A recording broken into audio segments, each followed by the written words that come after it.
In a remote village nestled within the heart of Nigeria, the villagers whispered tales of Ekwensu, the malevolent spirit of trickery and chaos. It was said that Ekwensu could possess the shadows of men, turning their own darkness against them. The village was surrounded by the Okija forest, a dense, almost impenetrable stretch of trees that stretched for miles. The elders warned everyone to never venture into the forest after sunset, for that was when Ekwensu roamed freely, seeking out those foolish enough to challenge its domain. One fateful evening, as the sun dipped below the horizon, a young hunter named Namdi returned late from his hunt. The thrill of the chase had led him deeper into the forest than he intended, and now the shadows were growing longer, darker. He quickened his pace, but the forest seemed to close in around him, the path he knew so well now twisted and unfamiliar. Suddenly, Namdi heard a rustling in the underbrush.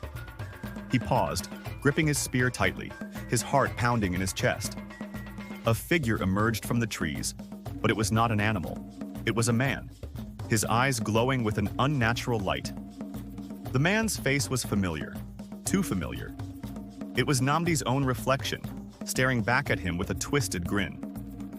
Fear gripped Namdi's heart as he realized he was face to face with Ekwensu. The spirit had taken his shadow, and now it stood before him, a dark mirror of himself. The shadow spoke, its voice a low, mocking whisper. "You dare to trespass in my domain, mortal? Now, your soul belongs to me."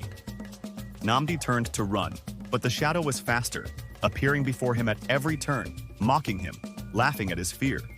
The forest seemed alive, the trees twisting and shifting to block his escape. No matter how fast he ran, the shadow was always there, its laughter echoing through the night. In his desperation, Namdi remembered the stories his grandmother had told him as a child. The only way to defeat Ekwensu was to face it head-on, to confront the darkness within. Gathering his courage, Namdi stopped running and turned to face the shadow. With a steady voice, he spoke, "I am not afraid of you, Ekwensu. You are nothing but a reflection of my fears, and I will not let you control me." The shadow's grin faltered, and its glowing eyes flickered. Namdi stepped forward, and the shadow stepped back. With each step he took, the shadow grew smaller, its laughter turning to a desperate hiss. As Namdi reached out to touch the shadow, it dissolved into a swirl of dark mist, vanishing into the night. The forest, once suffocating, now seemed to open up, the path home clear before him. Namdi returned to the village, but he was never the same. The encounter with Ekwensu had changed him, made him aware of the darkness that lurked not just in the forest, but in the hearts of men. He became a storyteller, passing down the tale of the shadow that walked in the woods, warning others to never let their fears control them.